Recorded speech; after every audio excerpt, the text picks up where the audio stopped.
Sports authority of Gujarat દ્વારા આયોજિત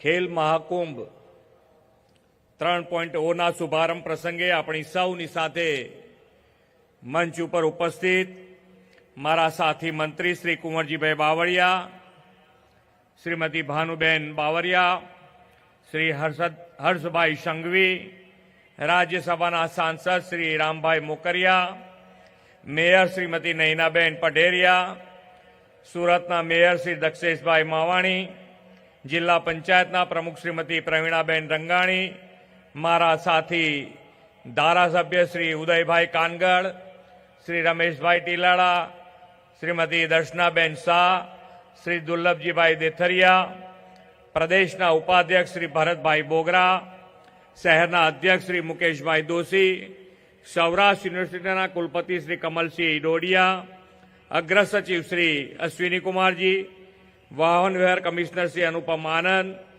collector Shri, DDO Shri, municipal commissioner Shri, ઉપસ્થિત સૌ અધિકારીગણ, સૌ વિદ્યાર્થી મિત્રો, સૌ ખેલાડી મિત્રો, આમંત્રિત સૌ મહાનુભાવો, પ્રેસ મીડિયાના મિત્રો, સૌને મારા નમસ્કાર.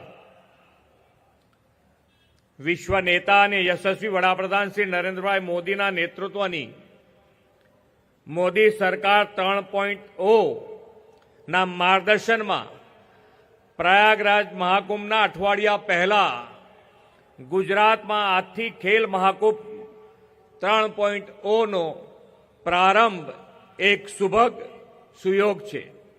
2025ના નવા વર્ષના શરૂઆતના દિવસમાં જ આ ખેલ મહાકુંભનો પ્રારંભ એ રાજ્યના સૌ ખેલ પ્રેમીઓમાં આખું વર્ષ નવી ચેતના, ખેલ દિલીની ભાવના અને જોમ જુસ્સાનો સંચાર કરનારો બની રહે એવી સૌને ખૂબ ખૂબ શુભકામનાઓ પાઠવું છું. ખેલ મહાકુંભના પ્રણેતા એવા વડાપ્રધાનશ્રીએ દેશની યુવા શક્તિના બહુમુખી વિકાસ માટે શિક્ષણ, ઇનોવેશન, સ્ટાર્ટઅપમાં પ્રોત્સાહનની સાથે સાથે સ્પોર્ટ્સ કલ્ચર વિકસે તે માટે સફળ પ્રયાસ હાથ ધર્યા છે. આદરણીય શ્રી નરેન્દ્રભાઈના નેતૃત્વમાં આજે દેશમાં રમતગમત અને ખેલકૂદના ક્ષેત્રમાં વિશ્વાસ અને ઉત્સાહનું વાતાવરણ ઊભું થયું છે. વડાપ્રધાનશ્રીએ ખેલાડીઓને સતત પ્રોત્સાહન કરતા રહેવાની કાર્યશૈલીના પરિણામે જ 2024નું ગયું વર્ષ ભારત માટે રમતગમત ક્ષેત્રે અનેક ઉપલબ્ધિનું વર્ષ બન્યું છે. પેરિસના પેરાઓલિમ્પિકમાં ભારતીય ખેલાડીઓનું રેકોર્ડ બ્રેક પ્રદર્શન, ચેસની વિશ્વ રમતમાં ઐતિહાસિક જીત અને મહિલા શક્તિની ખેલકૂદમાં ભાગીદારી નવા કીર્તિમાન સ્થાપ્યા છે. વડાપ્રધાનશ્રીએ હવે 2036માં ઓલિમ્પિક્સ ગેમ્સની યજમાની માટે દેશને સજ્જ કરવાનું મિશન ઉપાડ્યું છે. 2036 પહેલા સુગ્રથિત સ્પોર્ટ્સ ઇકોસિસ્ટમ વિકસે તે માટે અત્યારથી જ તૈયારીઓ શરૂ કરી દીધી છે. ઓલિમ્પિક્સમાં દેશને વધુ મેડલ મળે તે માટે પ્રતિભાશાળી ખેલાડીઓને ટોપ્સ એટલે કે ટાર્ગેટ ઓલિમ્પિક્સ પોડિયમ સ્કીમ જેવી યોજના હેઠળ તૈયાર કરવામાં આવી રહ્યા છે. આ વર્ષમાં જ ભારતના ખોખો વર્લ્ડ કપ, મહિલા ક્રિકેટ વર્લ્ડ કપ અને હોકી જુનિયર્સ વર્લ્ડ કપ જેવી વિશ્વ કક્ષાની રમતનું યજમાન બનવાનું છે. આદરણીય વડાપ્રધાનશ્રીના દિશાદર્શનમાં ગુજરાત પણ ઓલિમ્પિક્સ 2036ના રન અપના ભાગરૂપે 2025માં આ વર્ષે તેમજ 2026માં તથા 2029માં પણ એમ 3 વર્ષમાં 5 જેટલી વર્લ્ડ ક્લાસ ગેમ્સના આયોજન માટે પ્રયત્નશીલ છે. આ બધી જ રમતનું આયોજન દેશમાં અને ગુજરાતમાં ખેલકૂદને પ્રોત્સાહક અને પ્રતિભાને નિખારવાનું વાતાવરણ બનાવશે એવો મને ચોક્કસ વિશ્વાસ છે. ગુજરાતને તો રમતગમત પ્રત્યેના વડાપ્રધાનશ્રીના આગવા વિઝનનો લાભ 2.5 દાયકાથી મળતો રહ્યો છે. ગુજરાતમાં આજે જે સ્કેલ પર સ્પોર્ટ્સ કલ્ચર ખીલ્યું છે તે આદરણીય વડાપ્રધાન શ્રી નરેન્દ્રભાઈ મોદીના વિઝનનું જ પરિણામ છે. ખેલે તે ખીલેના મંત્ર સાથે તેમણે 2010માં ખેલ મહાકુંભની શરૂઆત કરાવી અને છેક છેવાડાના ગામથી લઈને મહાનગરોના ખેલાડીના કૌશલ્યને બહાર લાવ્યા છે. 2010માં જે 16 લાખથી શરૂ થઈ અને આજે 3.0માં 71 લાખ જેટલું રજીસ્ટ્રેશન, અને રજીસ્ટ્રેશનની સાથે સાથે દરેક ખેલાડીઓ માટે, વિજેતાઓ માટે 45 કરોડના ઇનામોથી પણ નમાજવાના છીએ.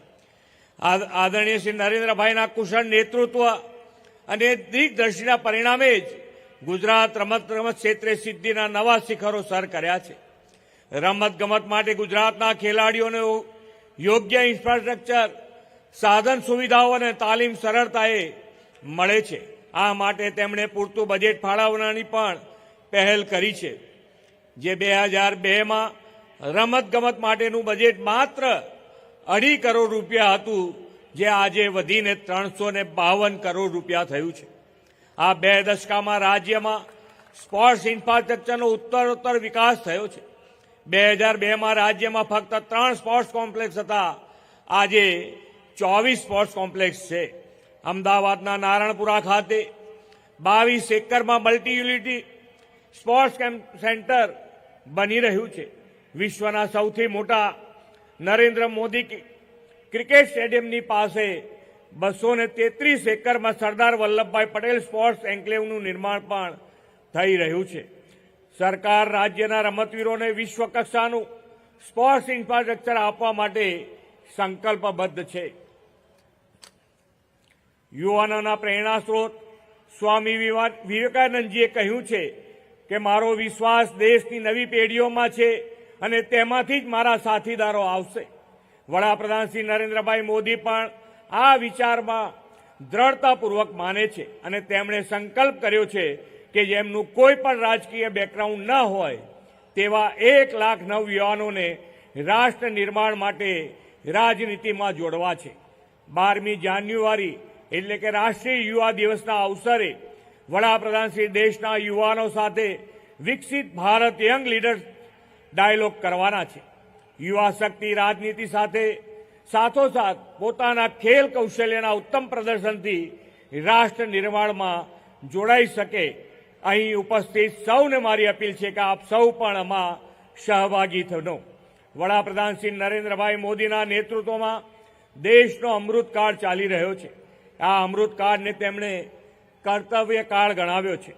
યુવાનો માટે આ કર્તવ્યકાળ રમતગમત વિશ્વમાં દેશનું અને રાજ્યનું નામ રોશન કરવાની મોટી તક છે. જો આપણે સૌના સાથ, સૌના વિકાસના મંત્ર સાથે એક પગલું રાષ્ટ્ર નિર્માણની દિશામાં માંડીશું તો 2047માં વિકસિત અને રમતગમત ક્ષેત્રે સમૃદ્ધ અને સશક્ત ભારતનું નિર્માણ કરી શકીશું એવા વિશ્વાસ સાથે વિરમું છું. સૌ ખેલાડીઓને ફરીથી ખૂબ ખૂબ શુભેચ્છાઓ પાઠવી વિરમું છું. ભારત માતા કી જય. વંદે માતરમ. જય જય ગરવી ગુજરાત.